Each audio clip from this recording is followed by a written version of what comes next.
In this video on the method of substitution for integration, we work through two examples. The first of which is the example we see here, and the second example will involve the method of substitution for a definite integral. Of course, we'll start with this example, in which we're simply told, using u equals to x plus 1, find the integral of x squared times the square root of x plus 1. Okay, well let me start by moving this question to the side a bit. That should do. And as I often do, I'll quickly write SOL underneath that for solution.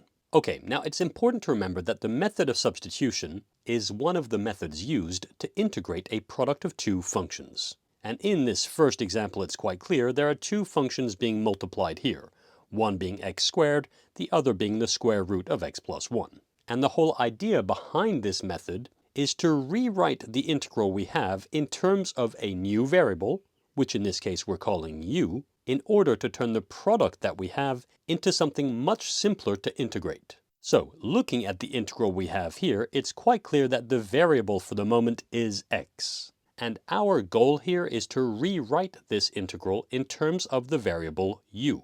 In fact, rather than calling this the method of substitution, I often prefer calling it the change of variable. So let's see how that's done. If I call that integral capital I, so capital I is equal to the integral of x squared times the square root of x plus 1. There we go. And the new variable is given to us here, so u equals to x plus 1, and I'll quickly write that as well. We have u which equals to x plus 1, which is clearly what's written under the square root here. So we already know that this square root of x plus 1 is going to turn into the square root of u. But what about the dx and the x squared we have here? Well, to rewrite the dx we have here in terms of the new variable u, we can start by differentiating u with respect to x. And that won't take us long indeed. If u equals to x plus 1, hopefully it's clear that du dx will equal to 1. And consequently, rearranging this, we can quickly see that dx and du are equal, so I can just state that dx equals to du. And I'll go ahead and box that result. There we go. So now we need to take care of this x squared. Okay, well going back to the definition of u that we have here, hopefully it's clear that that can be rearranged, and in fact I'll do that underneath, like so. That can be rearranged to make x the subject, which would lead to x equals to u minus 1. Consequently, x squared written in terms of u will just be equal to u minus 1 in parentheses squared. In other words, x squared is equal to, in parentheses u minus 1, squared. And I'm sure you can appreciate that if we expand that pair of parentheses, that turns into u squared minus 2u plus 1. There we go, and I'll box that as well. Okay, now that that's done, we're ready to rewrite our integral in terms of the new variable u. Indeed, the x squared we have here can be replaced by u squared minus 2u plus 1, so that's this term taken care of. For the square root of x plus 1, since u is equal to x plus 1, it's clear that this will just turn into the square root of u. And last but not least, for the differential dx that we have at the end here, well, we saw right at the beginning that that would be equal to du. So that's this term taken care of as well. Consequently, combining all of those results, we can go ahead and state that the integral I is equal to the integral of x squared, which is u squared minus 2u plus 1. So let me quickly color coordinate that. That's u squared minus 2u plus 1 times the square root of x plus 1, which becomes times the square root of u. And of course we have our dx at the end there, which just becomes du. And looking at the integral we're now faced with, it's clear that we've successfully changed the variable. Indeed, this integral only contains the variable u, which is exactly what we were after.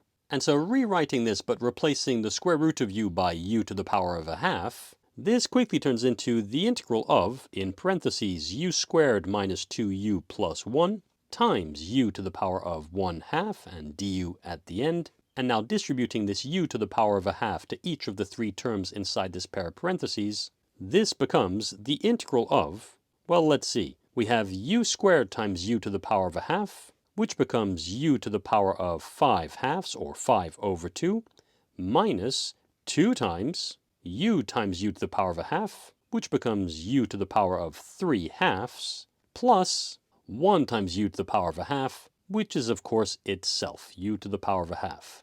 There we go.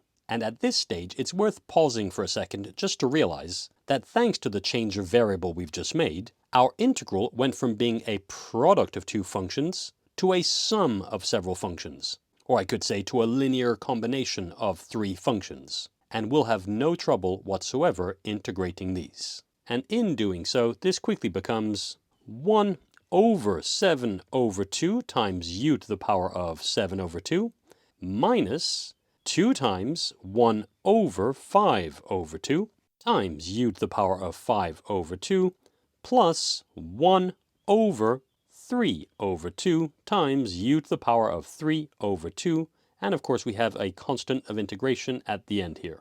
Now 1 over 7 over 2 becomes 2 over 7. And 1 over 5 over 2 becomes 2 over 5. And 1 over 3 over 2 becomes 2/3. So this whole thing becomes 2 over 7 times u to the power of 7/2 minus 2 times 2 over 5.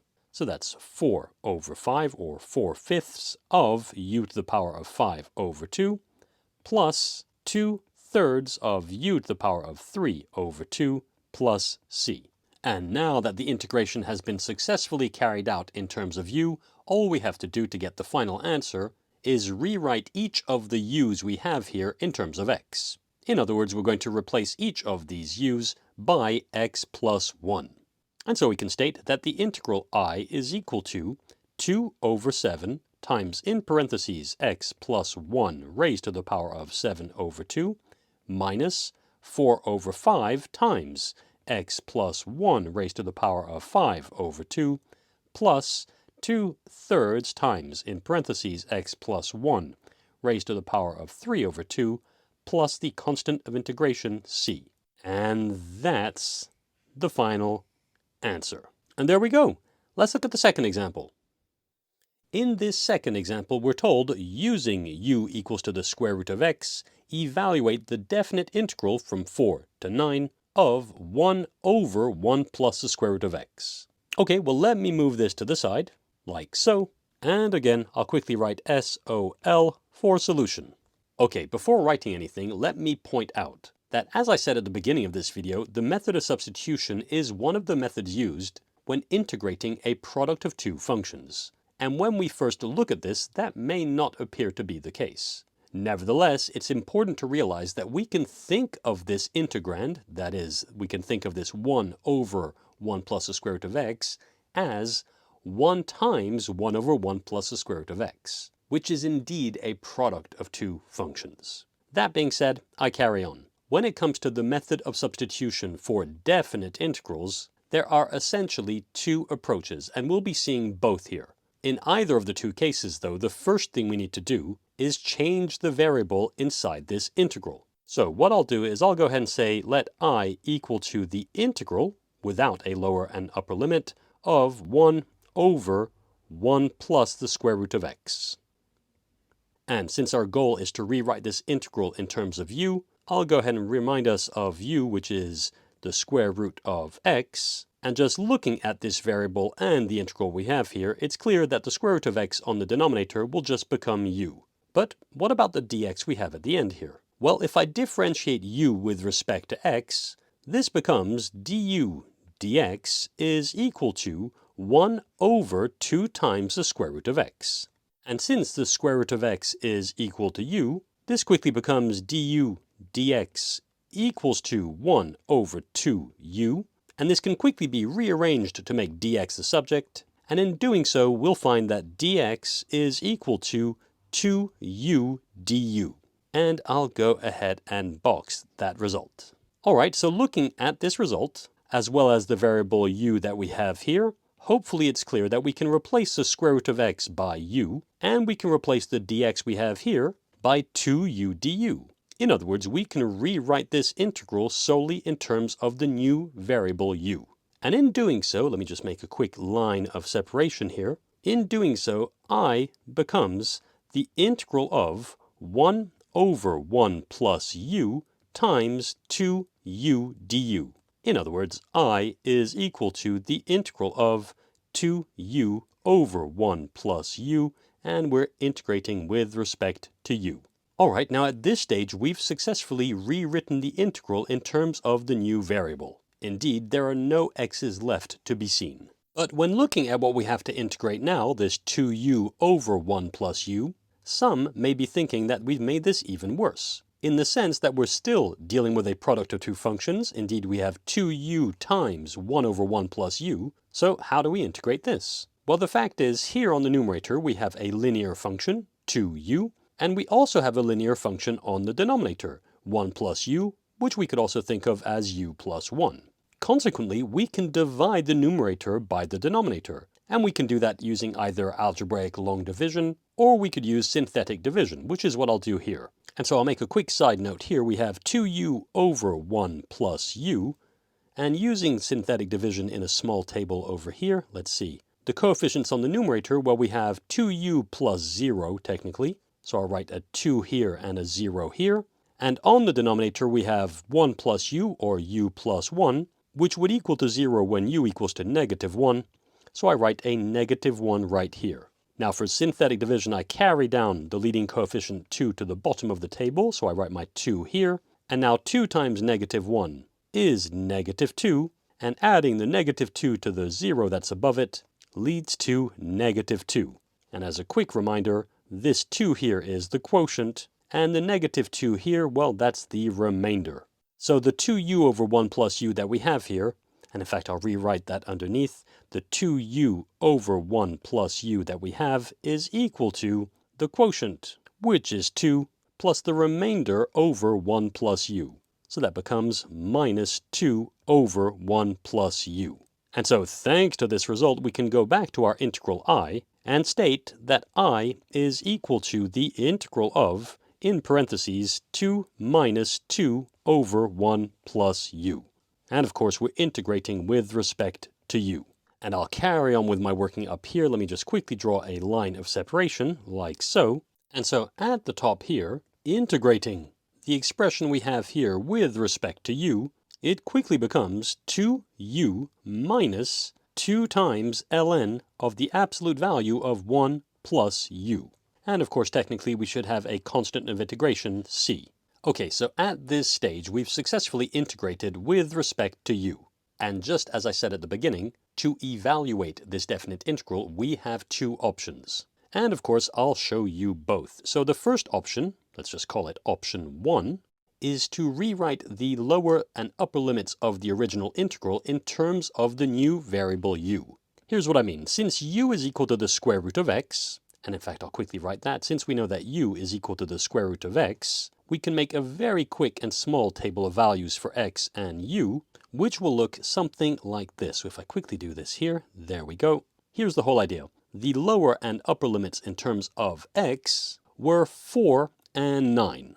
And since u is equal to the square root of x, when x equals to 4, u will be equal to 2, and when x equals to 9, u will be equal to 3. And so I can quickly write those here.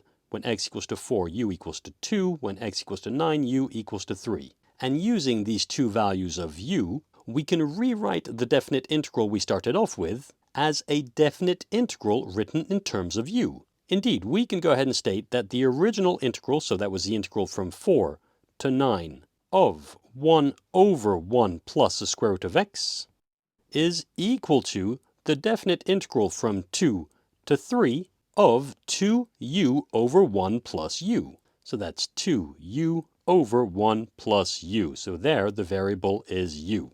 And as we've just seen, when we integrate this with respect to u, we get the result that's written at the top here. And consequently, ignoring the constant of integration here, we can go ahead and state that this is equal to, and I'll just write that underneath, that's equal to, in square brackets, 2u minus 2 ln of the absolute value of 1 plus u, with lower limit 2 and upper limit 3. And so what we'll do here is evaluate our integral using nothing but the new variable u. So this would become, well, let's see, whatever we get when we replace the u's we have here by the upper limit 3. And so I'll write that in brackets. That's 2 times 3 minus 2 times ln of the absolute value of 1 plus 3, minus what we get when we replace u by the lower limit 2. So that would be 2 times 2 minus 2 times ln of the absolute value of 1 plus 2.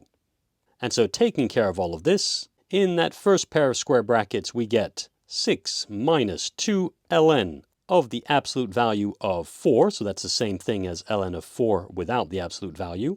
And in the second pair of brackets, we get 2 times 2, which is 4, minus 2 times ln of 1 plus 2, so that's just ln of 3. Again, I ignore the absolute value there since 3 is positive. Now getting rid of the brackets, this turns into 6 minus 2 ln of 4, minus 4 plus 2 ln of 3, and 6 minus 4, well, that's just 2, so we get 2 minus 2 ln of 4 plus 2 ln of 3, and we can think of this as 2 plus 2 times, in parentheses, ln of 3 minus ln of 4, which becomes, well, since ln of 3 minus ln of 4 is the same thing as ln of 3 over 4, we could write that as 2 plus 2 ln of 3 over 4. And I'll write that as the final answer. Of course, if you wanted to, you could place this 2 as a power on 3 over 4, so we could also write this as 2 plus ln of 9 over 16. But for now, I'll just stop here. Okay, so that's the first option we have, in which essentially, once we've made the change of variable to u, we're sticking to u to the very, very end.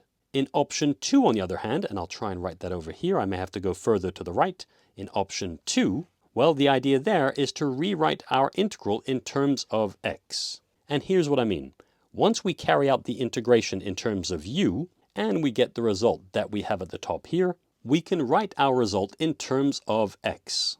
Indeed, here we can go ahead and state that I is equal to, well, the expression we get from this result here, replacing every u that we see by the square root of x. So that would be 2 times the square root of x minus 2 times ln of the absolute value of 1 plus the square root of x, and of course we'd have plus c at the end there. And with that result in mind, and I'll make myself a little bit of space by moving to the right, like so, we can go ahead and state that the integral from 4 to 9 of 1 over 1 plus the square root of x is equal to, well, the result we just wrote here, but we'll ignore the constant of integration. So that's 2 root x minus 2 ln of the absolute value of 1 plus the square root of x. And on the far right-hand side of those square brackets, I write the lower limit 4 and the upper limit 9. Now, copying all of this, but replacing every x we see by the upper limit 9, and then taking away from that the result we get by replacing all the x's by the lower limit 4, this turns into, and I'll write each one in square brackets, 2 times the square root of 9 minus 2 times ln of the absolute value of 1 plus the square root of 9. And we take away from that what we get by replacing x by 4. So that's 2 times the square root of 4 minus, and I'm going to need a bit more space, aren't I? So I'll move that further. 2 times ln of the absolute value of 1 plus the square root of 4. And I close those square brackets. Now, since the square root of 9 is 3 and the square root of 4 is 2, this quickly turns into, in square brackets, 2 times 3 minus 2 times ln of the absolute value of 1 plus 3, and we take away from that, in square brackets again, 2 times the square root of 4, so that's 2 times 2, minus 2 times ln of the absolute value of 1 plus the square root of 4, so that's 1 plus 2. And at this stage, I'm sure you can appreciate that this line of working is identical to the one that we had previously. And consequently, the final result will be exactly the same. And so to save time, I'll skip the working and simply state that that's equal to 2 plus 2 ln of 3 over 4. Done. And there we go. So when it comes to definite integrals, we have the option of either rewriting the original definite integral in terms of the new variable u, or by finding the antiderivative in terms of x, and using the original lower and upper limits that we had on the integral. In both cases, we'll get the same result in the end. And there we have it. That's it for this tutorial on the method of substitution for integration.